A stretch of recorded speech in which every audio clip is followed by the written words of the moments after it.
एक छोटे से गांव में रामलाल नामक एक किसान रहता था। रामलाल एक छोटा किसान था जो गांव के बाहरी हिस्से में रहता था। उसका परिवार बेहद साधारण जीवन जीता था। उसकी दो बेटियां थीं, लक्ष्मी और गीता। घर में गरीबी है, लेकिन सभी एक दूसरे के साथ प्रेम और सहारा बनाए रखते हैं। सीता। लक्ष्मी, जरा देखना तो आंगन में बकरियां तो नहीं गई। लक्ष्मी कहती है। हाँ माँ, मैं देखती हूँ।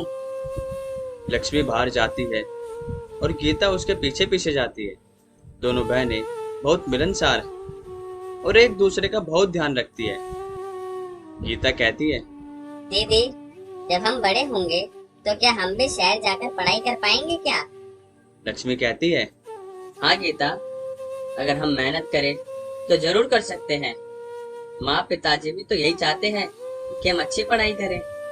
दोनों बहनें बकरियों को आंगन से बाहर निकालती है और वापस घर में ले जाती है।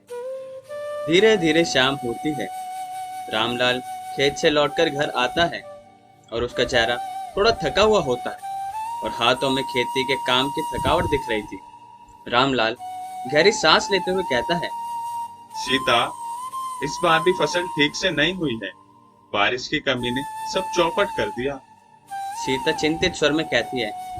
हाँ रामलाल, घर का खर्चा तो जैसे तैसे चल रहा है, लेकिन बच्चों की पढ़ाई के लिए पैसे कहाँ से आएंगे? लक्ष्मी के स्कूल की फीस भी अभी बाकी है और गीता की पढ़ाई का तो खर्च बढ़ता ही जा रहा है। रामलाल सोचते हुए कहता है। मुझे समझ नहीं आ रहा कि मैं क्या करूं। मैं चाहता हूं कि दोनों बेटियां पढ़े और कुछ बने, लेकिन इस गरीबी में तो उनका भविष्य कैसे सुधार पाऊंगा मैं। लक्ष्मी और गीता दरवाजे के पास खड़ी होकर यह बातचीत सुन रही होती है। तभी लक्ष्मी पिता के पास आकर कहती है।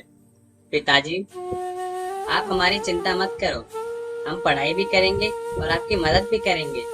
मुझे पता है कि हालात अच्छे नहीं हैं, लेकिन हम मेहनत करेंगे। गीता उत्साहित होकर कहती है। हाँ पिताजी, हम भी घर के काम में हाथ बटाएंगे और साथ ही पढ़ाई भी करेंगे। रामलाल भावुक होकर कहता है। बेटा, तुम दोनों की पढ़ाई बहुत जरूरी है। मैं चाहता हूँ कि तुम आगे बढ़ो, लेकिन कभी कभी हालात हमारे खिलाफ होते हैं। तभी सरिता जो पड़ोस में रहती है वो घर में आती है और दुखी स्वर में कहती है। रामलाल भाई, मैंने सुना कि इस बार आपकी फसल भी खराब हो गई। हम सबकी हालत भी कुछ ऐसी ही है। सीता सरिता की ओर देखते हुए कहती है। हाँ दीदी, इस बार तो हालत बहुत ही खराब है। बच्चों की पढ़ाई के लिए पैसे जुटाना भी मुश्किल हो रहा है। सरिता समझाते हुए कहती है। देखो, बेटी पढ़ाना बहुत बड़ी बात है। मैं जानती हूँ कि गरीबी हमें पीछे खींचती है, लेकिन बिटिया अगर पढ़ेंगी तो वे एक दिन पूरे परिवार का नाम रोशन करेंगी। तुम लोग हिम्मत मत हारो। रामलाल गंभीर स्वर में बोलता है। हाँ दीदी, आपकी बात सही है। हम कोशिश कर रहे हैं, लेकिन कभी कभी ये जिम्मेदारियां बहुत भारी लगने लगती है। रात के समय लक्ष्मी और गीता अपनी माँ के साथ खाना बना रही होती है। घर के अंदर सादगी का माहौल है, लेकिन सबके मन में एक उम्मीद है। लक्ष्मी माँ से कहती है। माँ, हमें हमारी पढ़ाई के लिए पैसे की चिंता नहीं करनी चाहिए। मैं अपनी पढ़ाई के साथ साथ काम भी करूंगी। गांव के कई लोग हैं जो मुझे बच्चों को ट्यूशन देने का काम दे सकते हैं। सीता प्यार से। बेटी, तुम इतनी छोटी हो और अभी से घर की चिंता करने लगी हो। गीता मुस्कुराते हुए कहती है। हाँ माँ, दीदी सही कह रही है। हम दोनों मिलकर कुछ न कुछ करेंगे। मैं भी दीदी के साथ काम करूंगी। सीता गर्व से कहती है। तुम दोनों ही हमारी असली ताकत हो। अगर तुम में इतनी हिम्मत है तो मैं और तुम्हारे पिताजी भी आखिरी सांस तक तुम्हारा साथ देंगे। कुछ दिनों बाद लक्ष्मी गांव के बच्चों को ट्यूशन देना शुरू कर देती है। धीरे धीरे उसकी पहचान बनती है और लोग उसकी पढ़ाई और मेहनत की तारीफ करने लगते हैं। इससे उसकी पढ़ाई का खर्च भी निकलने लगता है। लक्ष्मी खुश होकर कहती है। पिताजी, अब मुझे ट्यूशन से थोड़ी कमाई हो रही है। आप और माँ अब पैसे की चिंता मत करो। रामलाल आंखों में आंसू भरते हुए कहता है। बेटी, तुमने हमारी उम्मीद से ज्यादा किया है। तुमने दिखा दिया कि गरीब की बिटिया भी इससे कम नहीं होती। गीता हंसते हुए। हाँ पिताजी, अब मैं भी दीदी की तरह कुछ करूंगी।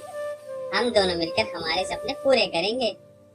सीता गर्व से कहती है। हम जानते थे कि हमारी बिटिया मजबूत है, लेकिन तुम दोनों ने हमें और भी मजबूत बना दिया। अब हम तुम्हारे हर कदम पर साथ हैं। कुछ सालों बाद लक्ष्मी और गीता दोनों ने अपनी पढ़ाई पूरी कर ली। लक्ष्मी एक सरकारी नौकरी में लग जाती है और गीता भी आगे की पढ़ाई के लिए शहर चली जाती है। रामलाल और सीता अब अपनी बेटियों की सफलता देखकर बहुत खुश होते हैं। रामलाल घर से कहता है। देखो, हमारी बेटियों ने हमारा सिर्फ घर से ऊंचा कर दिया है। गरीबी ने हमें पीछे नहीं खींचा, बल्कि हमारी बेटियों ने मेहनत से हर मुश्किल को पार किया है। सीता खुश होकर कहती है। हाँ, बेटियां सच में घर का दीपक होती हैं, लेकिन उन्होंने न केवल अपने लिए बल्कि पूरे परिवार के लिए एक नई रोशनी लाई है। तो इस कहानी से हमें यह सीखने को मिलता है कि बेटियां चाहे किसी भी परिस्थिति में क्यों ना हो, अगर उन्हें सही अवसर और समर्थन मिले तो वह हर कठिनाई को पार कर सकती हैं। गरीबी को मात देने के लिए हिम्मत, मेहनत और परिवार का साथ होना बहुत जरूरी है। बेटियां केवल परिवार का गर्व नहीं होती, बल्कि वे उस समाज को भी बदलने की शक्ति रखती हैं।